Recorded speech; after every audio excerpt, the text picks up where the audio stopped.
Congratulations, you bought your first motorcycle. You skipped everybody's advice, no beginner bike, right to the 600cc or liter bike because you want to be a squid right off the line. You're too good for something slow. And your friends and family who love you very much have to convince you that wearing flip-flops, sweatpants, a t-shirt, and a really shitty helmet is just as bad as an idea as your uncle who sits in a recliner while he eats his dinner, has his greasy Cheeto fingers on the remote, and drops it behind the couch, and because he can't reach it, punches a hole in the TV dinner tray. Well, maybe it's not quite as bad as that, but you know what I'm saying.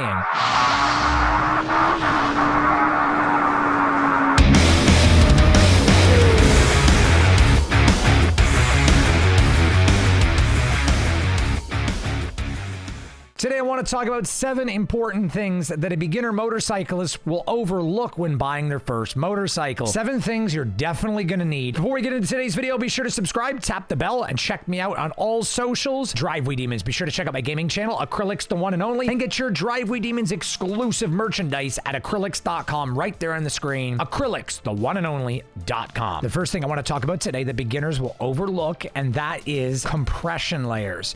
You want to wear compression layers underneath of your gear. The reason you want to do this is because on hot and sweaty, sticky days, it's going to be a nightmare to get your gear on and off. Let's face it, you're wearing leather. When you start to sweat, good luck sliding that jacket on and off when you're going to your squid meetings at the local pub, bar, and grill. You're going to be wrestling to get that jacket off. It's also going to be hot and sticky and feel very uncomfortable. Compression layers underneath your gear are almost like spandex. Not only do they make it easy to slip your gear on and off, they actually help you stay cool in the summer heat. They also have no negative effect in the cold. Ask me how I know. I've been riding my bike all the way down to 45 degrees with perforated leather jacket and compression layer underneath. The only thing I've had to do is add a thin, tight long sleeve underneath and a neck warmer, and I've been able to ride with this gear all the way down to 45 degrees. You don't really have to worry about your feet, but that's for another video. We'll get into cold and warm riding. Typically, your feet don't get too cold because you can wear thick socks underneath your boots, and that's not going to be bothering you too much. As far as your legs, perforated, non-perforated, really doesn't have much of an effect in the wintertime, as your legs typically don't get that cold. Right now, we're strictly talking about compressions. You can get compression pants and shirts based on your size at any of the major distributors for motorcycle parts and apparel, as well as safety gear. I highly recommend doing this because not only, like I said, is it going to be easier to get your gear on and off, you're not going to have that sweaty, sticky feeling in the summer. It's also better for blood flow while you're sitting over on your squidmobile, having to be in the attack position all the time. There's a reason why they sell compression gear for riders. I definitely recommend wearing these compression pants and shirts underneath your riding jacket and riding pants. The brand that I currently use is Axial, and I love them. I'll put a link in the information box below so that you can get your own Axial compression pants and shirt to wear underneath your riding gear. The next thing a beginner will overlook when buying a motorcycle is a phone mount. When you're wearing riding jackets that are very tight and don't have a lot of room, typically you have enough space for a wallet, ID, credit cards, and some money on the inside pockets. Your pants typically have no room whatsoever. Your riding gear typically has to be tight to provide adequate protection, so you're not going to have any space to put your phone. And if you do find a spot on the inside of your jacket to put your phone, or maybe a compartment on the bike, you're going to hear it or you're going to feel it vibrating, and you're going to want to answer it, and it's a very big danger to go reaching for your phone inside your pocket while you're riding your bike. This is typically something a beginner rider doesn't think about, because when you're driving a car, you can put your phone on the dashboard, in the cup holder, on your lap, pretty much anywhere, and you can check your phone while you're riding. Although I highly advise against texting and driving, it is considerably easier to check the phone while driving a car or a truck than riding a motorcycle. It's much more dangerous while you're riding your bike. That is the reason why I highly recommend a phone mount, and a very good one that has your phone on your handlebar somewhere where you can see it, but it's not interfering with your speedometer, your tachometer, and any of the other gauges, or blocking your view of the road. You also want to make sure that you can tuck in behind your windscreen and it's not blocking your view while doing that as well. Once you've figured all of that out, you are going to be golden, because you're going to be able to see your phone without having to touch it, and it won't be blocking your view in any way, shape, or form. Next, we move on to number 5, which is going to complement your phone mount, and that is a Cardo 2X or 4X. Pretty much any brand will do, but I specifically recommend Cardo as I use it. And what that is a wireless Bluetooth operating system for your phone, allowing you to use Apple or Android for voice voice commands to answer your phone and listen to music and talk while riding your bike. They have multiple microphones that come inside the box for open face helmets, as well as one-piece modular helmets and closed Snell-rated helmets. You'll be able to set up the speakers inside the helmets of most brands because they come with cutout areas for speakers specifically. I know I used it on my Shoei RF 1400 and I love it. I can listen to music while riding, answer the phone, and talk on the phone while driving, all hands-free. Very similar to what you would expect from a motor vehicle, car, or truck. Next thing I want to dive into is very important, and that is a motorcycle stand. It's highly recommended to get a motorcycle stand immediately after buying your first bike. You're going to find out it's pretty much a nightmare to change oil while leaning your bike on its kickstand. It's not recommended to do that, and it's not going to allow you to check the level on your bike properly. Another reason you're going to want a motorcycle stand is when it's time to clean and grease your chain, it's going to be highly impossible to do that without getting the rear tire off the ground. I'm highly recommending to you guys to get a motorcycle stand. Some motorcycle stands lift your bike from a swivel swing arm mount that mounts into the swing arm, and other motorcycle stands just use a soft rubber pad that lifts up against the swing arm. I highly recommend motorcycle stands that have a swivel swing arm connection, and usually these stands come with the swivels themselves. I'll put a link in the information box below for you guys to get the same stand and swivel mounts that I have in this video. But number 3 is tank pads, paint protection, and motorcycle protection. And what I mean by that is you guys are going to need to look into ceramic coating the bike to keep it free from scratches, as when you get on the bike and get off the bike, your boots and your gear is going to scratch the tank. And more specifically, the front portion of the tank that is right in your stomach and chest area, especially if you're going to be tucking in. I have ceramic coating on my bike and I have to polish and buff the tank every 2 weeks or so because of the scuffs associated with your leather gear, zipper, or anything else that touches the paint. Another aspect of protecting your bike is going to be ceramic coating the entire bike from miscellaneous driving, rocks, debris, and you don't want dirt sticking to the paint. But most importantly, tank pads are also for grip to help you be able to ride the bike better. Another thing you might want to consider is PPF, paint protection film, to put on your tank if you don't want tank pads, but also want to prevent scratching the paint. Paint protection film, PPF, is also resistant to scratches, dings, and slight and minor scratches. It will self-heal, and over a course of a few days in the sun, it will completely flatten out. It's pretty crazy, I know, right? Also, invest your money into some frame sliders. You should be able to get a decent set on eBay or Amazon for around 75 bucks. If you want to get a more reputable name brand, you can look into those. They're going to range somewhere between $125 and $250. They will protect your fairings in the event of a slide, a drop, or if you just lay the bike down accidentally when you're putting it on its kickstand. I've been there. We all have. Shameful us. But you're going to be kicking yourself in the butt if you don't do these things, as you're going to have scratches, nicks, and dents to the fairings, and things can get pretty pricey really quickly. Next is one of the most important things you can do for your body, and that is earplugs. Most new riders will completely think past this. Most new riders won't even know this is a thing.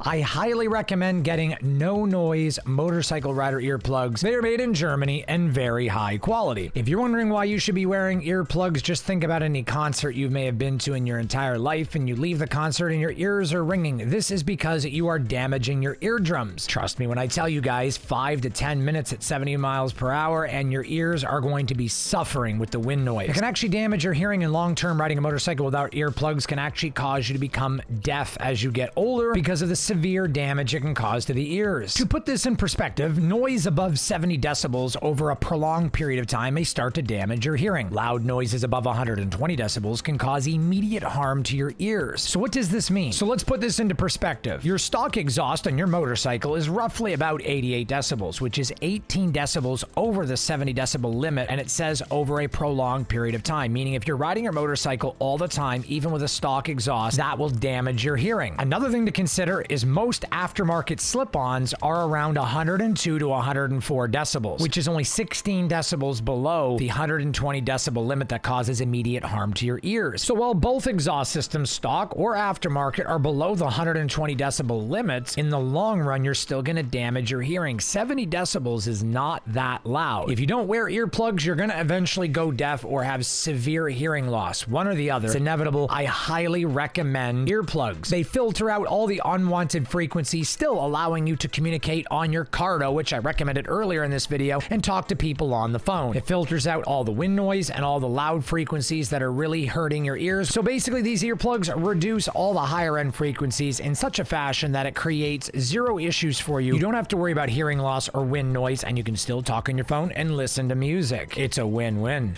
Next, we're going to talk about something that is quite important, and that is a tinted visor. You may not think this is important until you're riding into the sunset or the sunrise, and the sun is just beating up your eyeballs, making you want to gouge them and dig them out, giving you a massive headache. It is just as damaging to your eyes, if not more, than the exhaust and the wind noise is to your ears. If you're going to be getting earplugs, it makes no sense not to get a tinted visor. You're going to be squinting, and it is going to be very painful, and like I said, could cause migraines or headaches at times. Imagine being in a car or a truck and you don't have sunglasses or a tinted windshield or the tinted strip at the top, and on top of all of that, you don't have a flip down sun visor. Trust me when I say you're going to want a tinted visor. I'm wearing mine right now. I see you. And if you don't have one of those modular helmets that has a flip down internal sun visor, I highly recommend getting a tinted visor. I have two visors for my Shoei RF 1400. One is clear and the other one is dark smoke tinted, the equivalent of 5% window tint. I want to point out a disclaimer that I do not recommend using a tinted visor at night. Do so at your own risk. It's very unsafe. I would use a clear visor for that. Most of your newer helmets that have tinted visors, like the Shoei RF 1400, allow you to switch the visors and swap them out within seconds. I can literally swap the visor on my Shoei RF 1400 in about 2 to 3 seconds. If I'm going somewhere on my bike and I'm afraid I'm going to get caught there and the sun is going to set, I bring my clear visor in the carry pouch. If you ask me how I'm carrying that visor, that segues us into the very final and most important thing beginners overlook: backpack,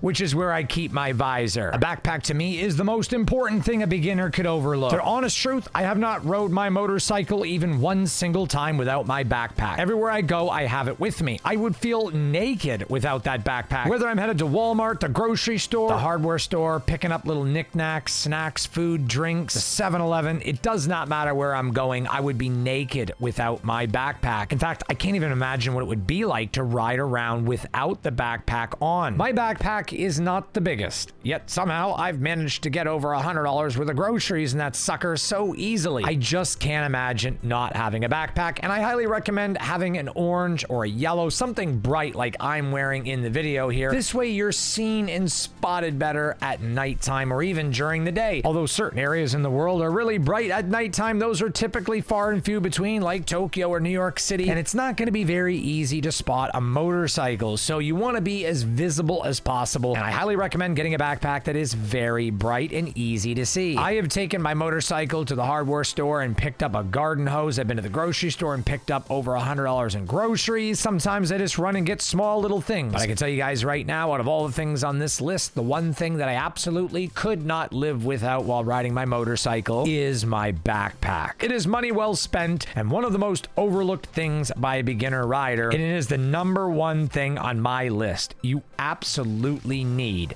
a backpack. Fun fact, there's a town in the United States with a population of just one, and it's the only one of its kind. The town I'm talking about is Monowi, Nebraska. The sole resident of Monowi is Elsie Eiler, who has run a bar there since 1971. The town is an anomaly. Isley is the mayor, the tax collector, in addition to being the cook and the bartender of the tavern. Monowi continues to exist only because Elsie files the required county and state paperwork every year. Pretty crazy, right?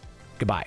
All right, you guys have made it to the end of another video, and I greatly appreciate that. But you know what? I got something I think you're gonna like. It's right there on the screen, so go ahead and click it. You're still here? I mean, I know you're admiring my bike, but click the link. I think you're really gonna like that video. Click it. Come on, do it. Click it. Click it.